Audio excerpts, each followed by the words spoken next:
Hello YouTube, what's up? Welcome back to the channel MotoTravel once again. I'm back here with another video, and this video is related about a small briefing about the two carburetors.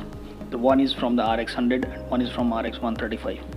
So these carburetors, even though they look same in structure, they have a lot of technical differences from inside and outside that you will get to know.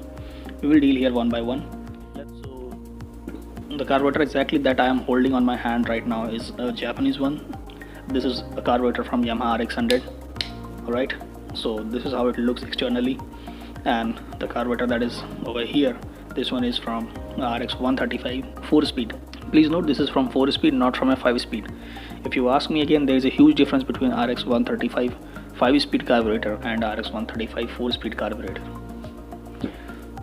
So externally they look almost similar. It would be a little difficult to compare if you are trying to. Then it will become a little difficult to compare that how they look different. So first and foremost, I will address the differences that you can see in both the carburetors from the top itself. Okay, both are from a Mikuni corporation. So the first very most difference in both the carburetor is the choke. The choke lever that you see over here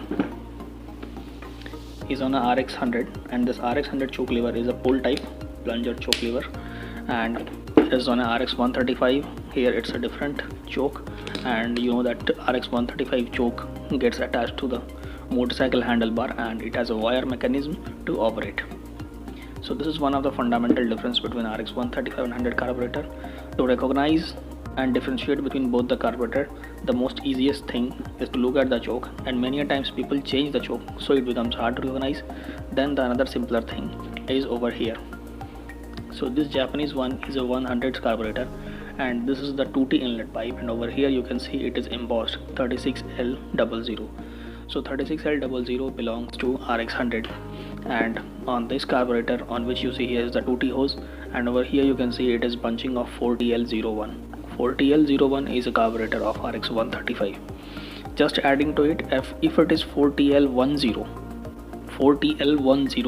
then it is of carburetor of a Rx135 5-speed. So 4TL01 is for carburetor of Rx135 4-speed, and 36L00 is for Rx100. So now coming to the venturi and airflow. So these two carburetors are facing the same direction, and over here you can see this is the venturi diameter. This is the venturi diameter, and this is the another venturi. Look over here, this is the venturi diameter. This venturi diameter is smaller in Rx100 carburetor, and the venturi diameter over here is larger as compared to Rx100 one.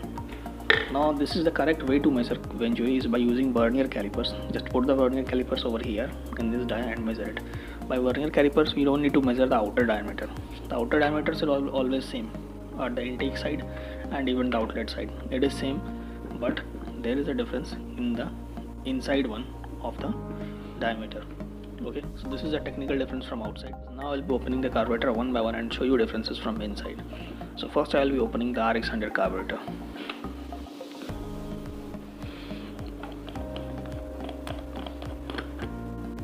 So this is the top cap, and this is the slide.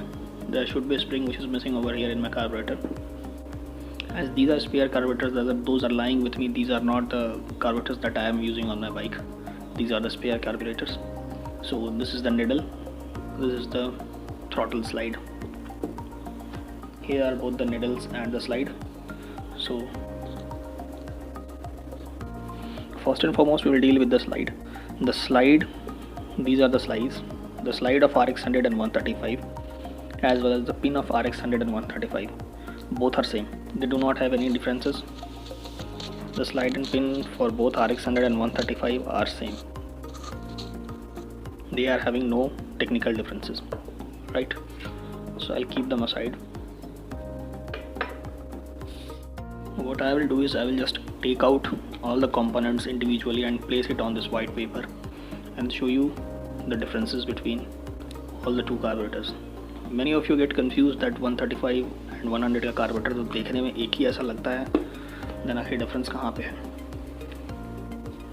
Alright, so far I have opened here Coming to the point over here, the carburetors are open and these are of 100 and 135. Let me tell you the few simple things, that this is the main jet on both the carburetors. This is the slow jet over here, which is seated over here inside, and you can find that a slow jet is seated over here inside, and this is called the idle jet or the slow jet. This is the main jet. In the same way, this is also over here the slow jet over here, the smaller one, and this is the main jet. The main jet and slow jet have different numbers over here. Rx135 has got a main jet of 165 number, whereas the slow jet of 17.5. Rx100 has got a main jet of 115 number and slow jet of 120 number. So I'll open these one by one. So you just need a small 8mm spanner. I basically use a socket wrench to avoid any kind of wear and tear in the jets. So this, what you see over here, is the main jet. This is of 115 number. So that is main jet. Main jet of Rx100 is 115, and seated over here inside is a slow jet. When the slow jet, you need to take special care so that you don't damage the inside. Take a fine pointed screwdriver like this, okay, and put it over here, find the groove and open it.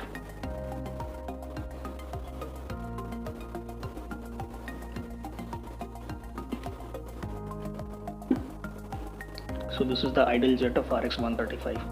So Rx135 idle jet is of size 17.5, and you will notice that there are externally few pores, hole kind of thing over here on the circumference wall. You see over here. So it's kind of sprinkler. Sometimes it is also called a sprinkler jet. So this is the slow jet sprinkler jet or the idle jet of Yamaha Rx135.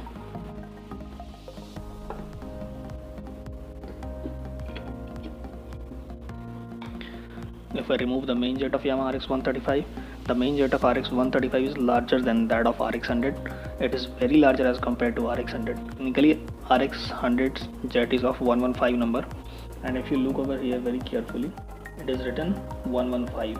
So 115 is the main jet of Yamaha Rx100. And right here, what I am holding is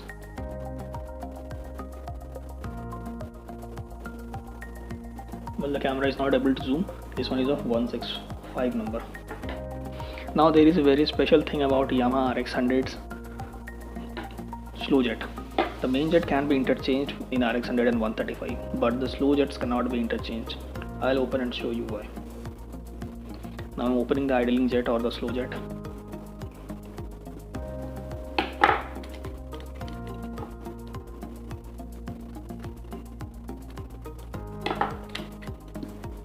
Alright, so I have removed the slow jet from Yamaha Rx100 carburetor, and the one that I am placing right now over adjacent to it is of Rx130. So the longer one that you see over here is from Rx135 and the shorter one is of Yamaha Rx100. That is why the main jet is interchangeable, but the slow jets are not interchangeable. If you look at the main jet, so this is of Rx135, this is of Rx100. They can be interchanged and placed, whereas the slow jet cannot be interchanged and placed. I hope you got my point, that why the jets of Yamaha Rx100 and 135 cannot be interchanged, because they have a different structure. So this is not actually where we are done. We have removed the main jets, we have removed the slow jets, we have opened the body, we have removed the throttle side and the pin. But the most important thing that many of you people and many of this is the sprinkler jet. So sprinkler jet lies beneath the main jet. Over here, from here we remove the main jet. Alright, on both the carburetors we have removed the main jet from here, and beneath the main jet lies the sprinkler jet, which needs to be very carefully removed. And exactly the tool that I am showing you over here is a push rod, and we need to remove that by the help of this push rod itself. So now how we will be doing it? So first of all, I'll be showing you very simply on the Rx100 carburetor. What we did, we have already removed the main jet. Alright, so there is the one thing missing on the main jet. Here should be a o-ring. on the tip of this main jet, a o-ring should be open. See over here, a o-ring is to be placed, but that o-ring is not seen over here. So definitely that o-ring is lying beneath over here. Look at there carefully. Can you see a black color thing over there? That black color thing is the o-ring. So make sure whenever you open, remove or change these jets, you take note of that o-ring, and that o-ring needs to be carefully taken out without damaging it or without cutting it. If it doesn't come out, then don't do anything over there forcibly. There is another funda ya legitimate process to take it out. You see from here there is a hole. You can see two holes. That's not that smaller one. You see that larger one hole. So there is the sprinkler jet seated. So we need to take that out. If you look at the depth of the carburetor, so you see over here, this is the depth of the carburetor. So you need a longer size of rod, something which has a blunt end. So that is why I use this push rod. You see this push rod, it is having a blunt end. So just with that blunt end push rod, from here you can see there is a protruded part over there, right? This one, not this, not the one at the side. That is the RPM screw protruding out over there. If I loosen the RPM screw, you see that protrusion going inside. So you see that protruding part over there. Exactly from here I am putting the carburetor, and here is that protruded part. You don't need to do anything severe over there. Just put a blunt head kind of thing over there. I'm using the push rod. Place it firmly over there and just hammer it very softly.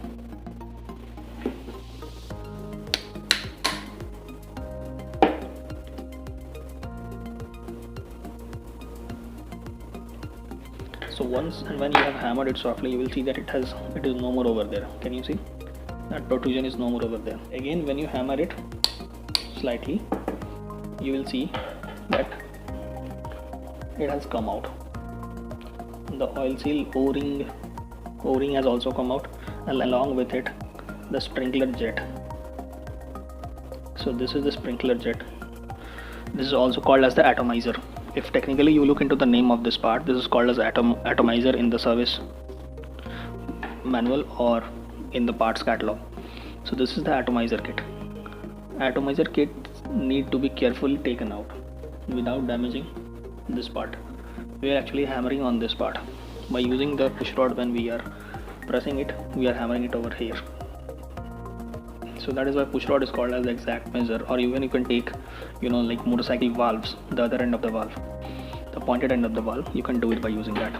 So this is how the atomizer comes out, and this is the main jet, and this o-ring seats over here. Earlier, if you have seen, I was showing you that there was nothing over there, and now you can see that this is the accurate position of the o-ring. Same is the case with Rx135, Rx100 or 5-speed carburetor. Any of the carburetors, these carburetors, this is the process to open it out. Now we have all the three jets placed over here. This one is the main jet, and in the center lies the atomizer, and then the slow jet. Every jet has its own function, and every jet has specific number of holes and pores. Once you have opened a carburetor, you need to clean all these components and then fit it back.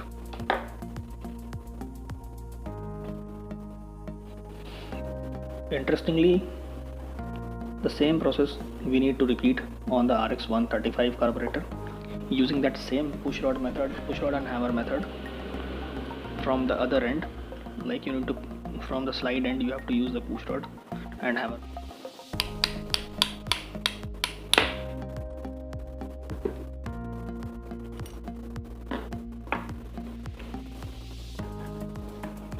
So look at the condition of this carburetor. I'm not very sure that if I had cleaned it sometimes back or not, but the condition is very pathetic, and this needs to be cleaned.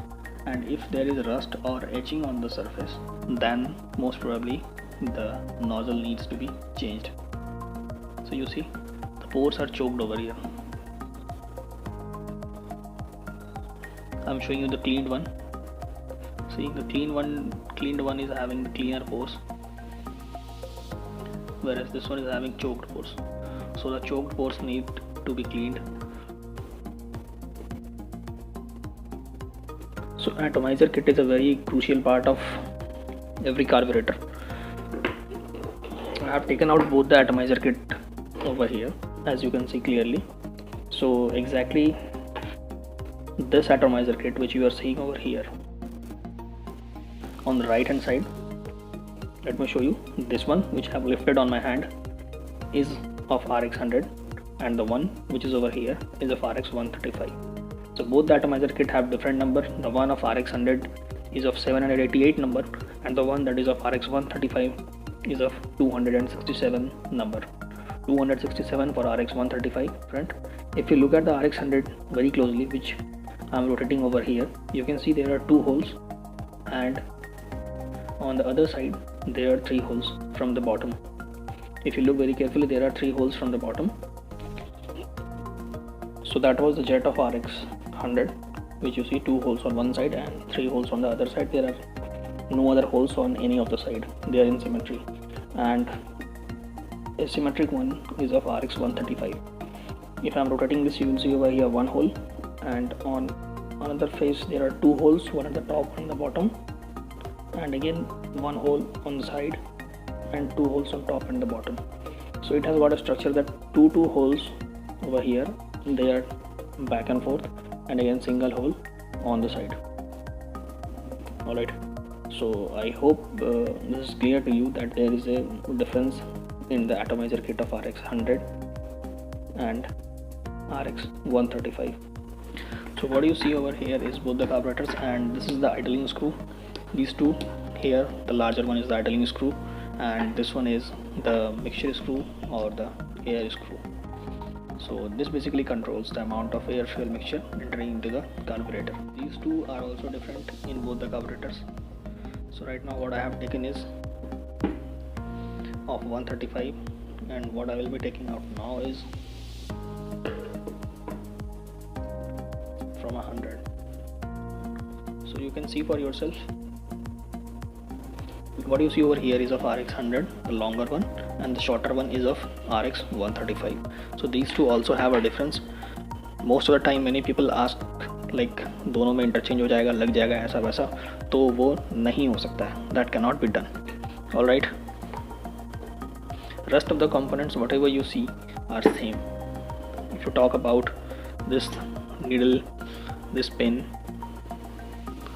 if you talk about this one, the stopper pin, the needle pin, the float, the ball, everything is same. You don't need to worry about all those things. There are just 4 or 5 differences between both the carburetor. That is the diameter of the venturi, the jets, and the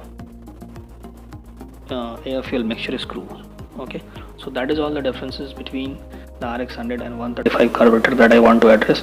Now this video will also help them, those who want to clean their carburetors, because I have tried to put down everything clearly, like how you need to open it and then clean it. So once again I will tell you, once you have opened everything properly, now clean everything, blow petrol and air from all the passages, through all the passages over here. Don't forget to remove all the screws and washer, and don't misplace it. There are very fine screws everywhere. If you look at the mixture screw, air screw, there is a spring over that. Don't lose that or don't misplace that. And each and every screws over here will be followed by a o-ring or spring or a washer. So this was just a small informative technical video for those guys who were confused in Rx100 and 135 carburetor, because they look externally same but they have a hell lot of difference from inside. And if you find this helpful and clearing your doubts, then do give it a like, and if you don't find it useful, then do give it a dislike and comment down why you did not like the video. I am very sure most of you have enjoyed it, and to the Hindi people, those who understand the Hindi language and not the English language, ये video जल्दी ही हिंदी में भी आने वाला है. I will be making it soon in Hindi language as well, and till then you need to stay tuned, have patience. Hindi में भी आने वाला है बहुत अच्छे से. आप लोग उसके बाद देख करके इसको आराम से समझ सकते हैं. बने रहिए चैनल पे और सब्सक्राइब करके नोटिफिकेशन बटन को ज़रूर दबा दीजिए ताकि आपको अपडेट मिल जाए वीडियो का. Thank you for watching. See you in the next vlog.